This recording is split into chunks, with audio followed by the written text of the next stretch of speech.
Hello guys, what's up? So ngayon gagawa tayo ng ating website, yung kung paano natin malilink yung isang galing ka sa isang page papunta doon sa pangalawang page gamit ang PHP or kaya yung mga HTML. So ngayon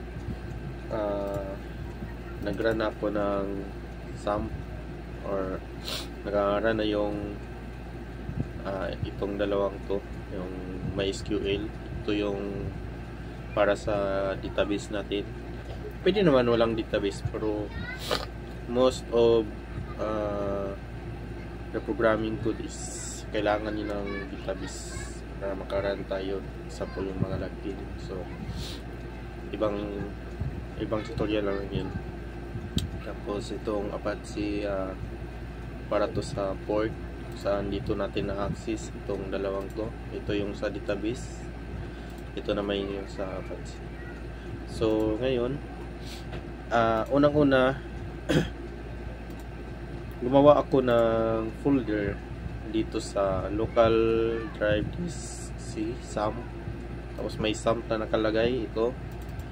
Pagkatapos punta tayo sa htdocs, dito yung nakalagay. Tapos naman gumawa ako ng page na ito yung kunwari yung website, example yung facebook.com.ph. So mga ganun. So ito yung ginawa, ito yung pangalan mismo ng website kung ilalagay na natin siya sa online server.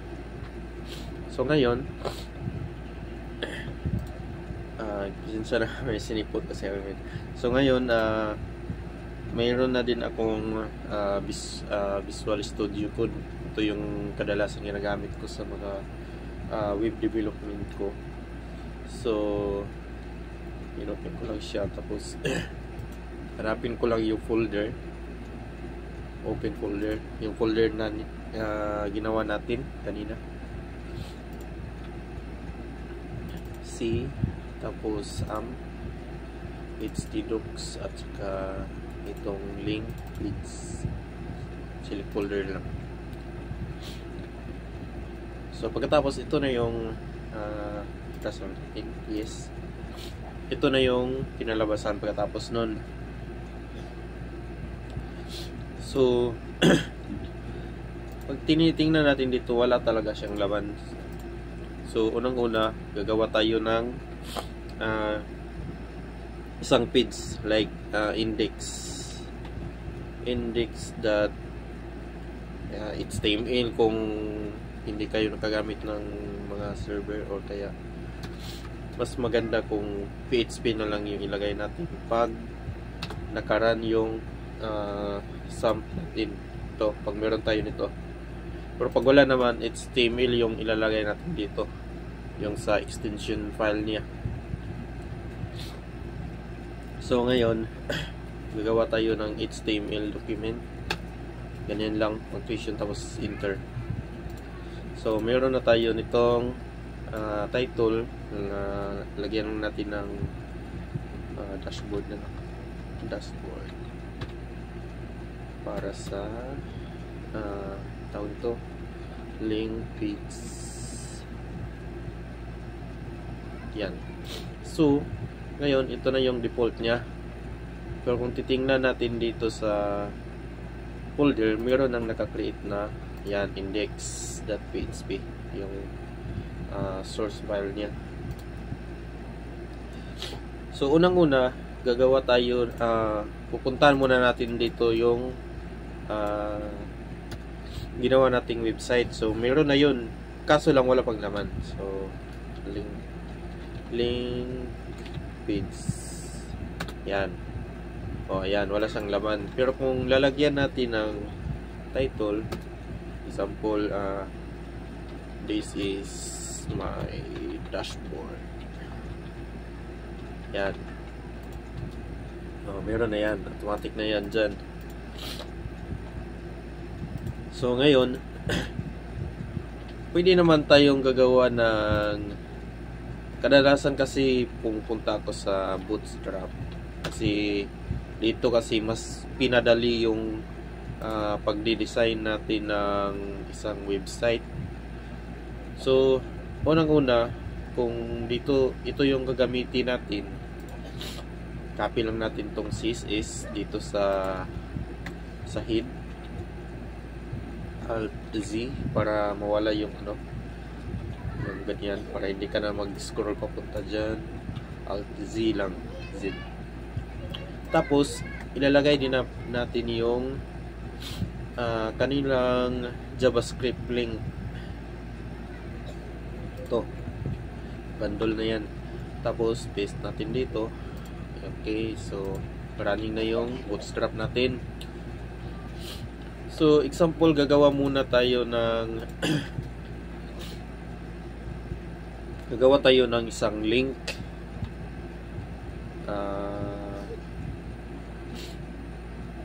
Lagay lang natin href, di ba? Kadalasan sa href, hyperlink text yan. Hindi ko lang alam ang meaning yan. So tapos pupunta tayo sa example profile, tapos lagyan natin ng clues para sa link. Ito kadalasan nalalagay dito sa is yung link. Example, gagawa tayo sa profile.php or HTML. Yan yung lalabas. Save. Tapos create lang muna tayo ng isang ganitong link, profile.php, para bubuksan natin. So profile.php. So dito lalagay din tayo ng isang design. Di ba kanina dashboard to, lagyan na natin ng profile para sa title niya. Tapos link tweets. Tapos dito kopyahin lang natin tong link ito.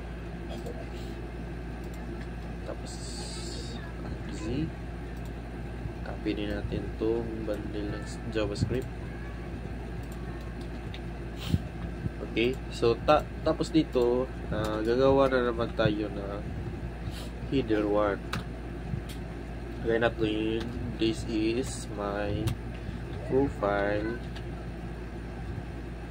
page. Yan. Tapos syempre lalagay din natin tong link.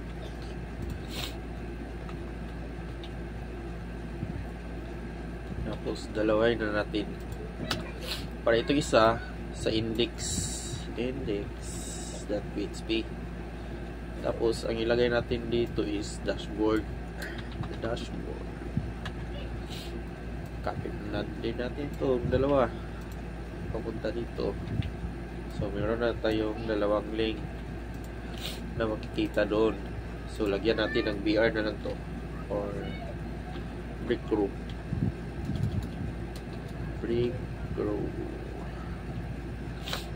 Yan, BR din natin yung isa. Yan. Tapos pagpunta natin dito, dashboard, profile, okay. So punta natin, check natin. Yun. Ito na yung dalawa nating dashboard na may link. So example, click natin tong nasa dashboard kasi tayo So dapat ito nasa dashboard na. Nandito pa rin yun. Yan, index ang lumabas. Tapos punta sa profile. Yun, naging profile page siya. So lagyan natin, dagdagan natin itong si profile para makita natin kung ano talaga yung lagyan muna natin ng padding. Style is equals to, tapos padding lagyan natin ng 200 px margin. Lagyan din natin na 200 px. Yan, para magkantino din.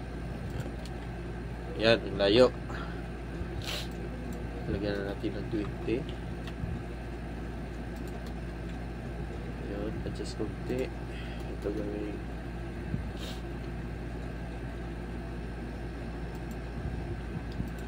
ito lang na ay lumabas.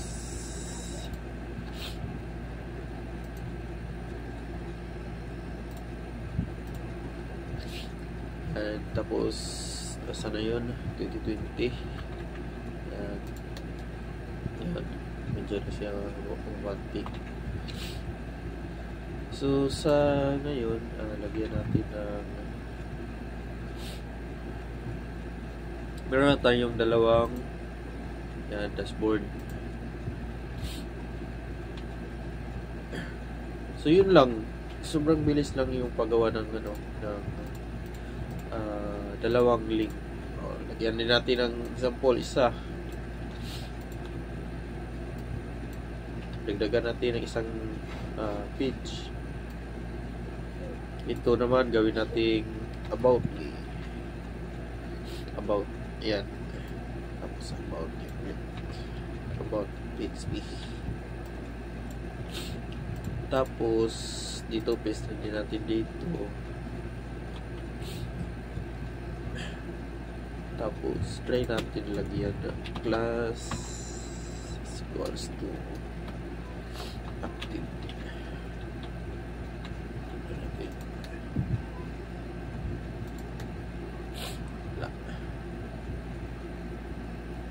So, ito pwede natin kopyahin ito. Gawa na tayo ng bago about that PHP. Tapos, paste lang natin to. Palitan natin ng about. Tapos, this is my walang this pala. This is my about page is tapos is yan ito din. So dapat tatlo na. Ayan, so balik tayo sa dashboard. Yan, ito yung oops, tika lang, bigyan natin siya ng padding style. Yan. Itong style is yan yung mismong CSS na pwede natin i-adjust yung mga design natin kung saan natin gusto. Yan, refresh natin. Okay, meron na. Tapos yan, tatlo na yung link natin. Dashboard, this is my dashboard. Punta sa profile, this is my profile. Tapos about, yun, yan. So example dito naman, paglagay tayo ng card. Ito lang yung ginagawa ko pag pag gumagawa ako ng isang website na pang madalian. Kasi pag gagawa tayo, pwede naman yung from scratch, pero mas nabibilisan ako dito sa Bootstrap. Kasi pwede natin siyang copy-paste na lang, tapos palitan lang natin yung mga nasa loob. So example, gawa tayo ng kahit ito lang. Try natin sa dashboard ilagay index, paste. Yan yung card.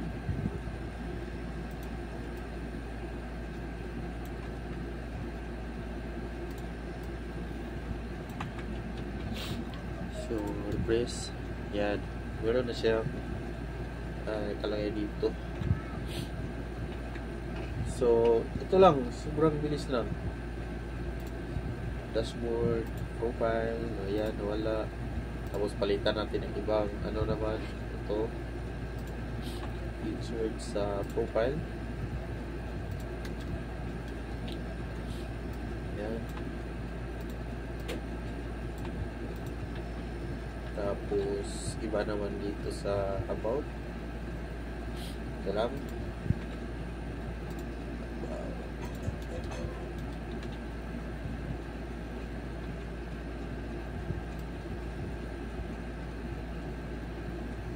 Tab, oops, Control Z, tab, tapos tab pa rito naman para organize.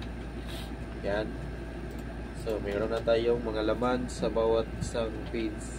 So dashboard, iba, profile, iba, about. So ito hindi natin makikita kasi yung image is wala tayong nailagay na image sa about. Saan ba yun? Yan, ito dapat link ng image. So example, gagawa tayo ng folder para sa image. Yan, kuha tayo ng picture sa pixel.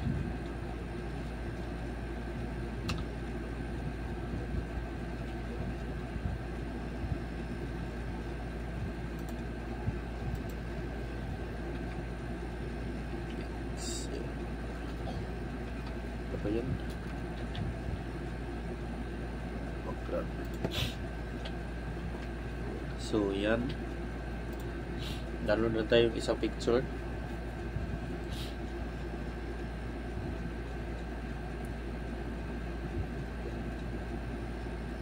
Kaya dito na, pwede na to.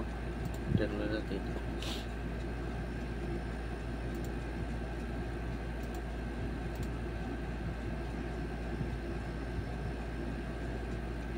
Yan. Tapos copy lang natin to kasi gumawa na tayo ng folder kanina. So i-copy natin sa dito. Yan, may image na yung folder. Dito ko ginawa yung folder dito sa loob ng Visual Code. Ito lang yung folder. Tapos yan, nilagay natin yung image. Pwede din natin dito i-rename. Example, picture 1. So dito na-rename na din to. Ayan, picture 1. So dapat paglagay natin ng link, ang ilagay natin is nasa loob siya ng folder, image slash, tapos yung pangalan ng picture 1.jpg. Itong alt is example hindi kita ni page yung picture, so itong alt ang lalabas. Example ganyan, picture 1. So yan. So i-try natin, buksan natin yung about. So refresh lang natin. Yan, lumabas na siya. Lumabas. Pero example, hindi natin naayos tong dito. Iba yung pangalan na lagay natin. Dapat ito yung lalabas, yung alt natin. Yan, picture 1. Pero may broken picture dito naka-indicate. So yun. Yan lang yung basic na paglalagay ng dashboard natin, ang mga link sa bawat page. Yun. Yan. Dashboard, iba yung laman, profile, iba din, at saka about, iba. Yan. So ganyan yung paglalagay. Itong mga link na to is ano lang yan, variable lang nakalagay dyan, pero pwede natin lagyan ng laman. So yan, hindi siya nagpunta sa ibang page kasi So makikita natin dito, wala siyang laman. So example, gagawa tayo ng card link. So dashboard, ilagay natin dashboard, yan. Tapos ilagay natin dito is index.php. Tapos ito another link, sample na lang para, pero pag nilagay natin yung sample dito is yung type address niya is madadagdagan lang ng sample, pero hindi siya tatapon sa ibang ibang page. Ito naman is pupunta siya sa index. So check natin dashboard muna, dashboard, about, profile, tapos about, yun. Tapos another link, ayun, nadagdag yung sample. Tapos yung dashboard link naman, yan, binalik tayo sa dashboard, about, yan. So yun lang guys, at sana wag niyong kalimutan mag-like, comment, subscribe, at kung may mga suggestion kayo, lagay niyo lang yung mga comment niyo at gagawin natin yung mga gusto nyong ipakita para sa web development natin. So sa ngayon, ito lang muna. Huwag kalimutan mag-share, subscribe, like, and comment na din. Yun lang po. Thank you.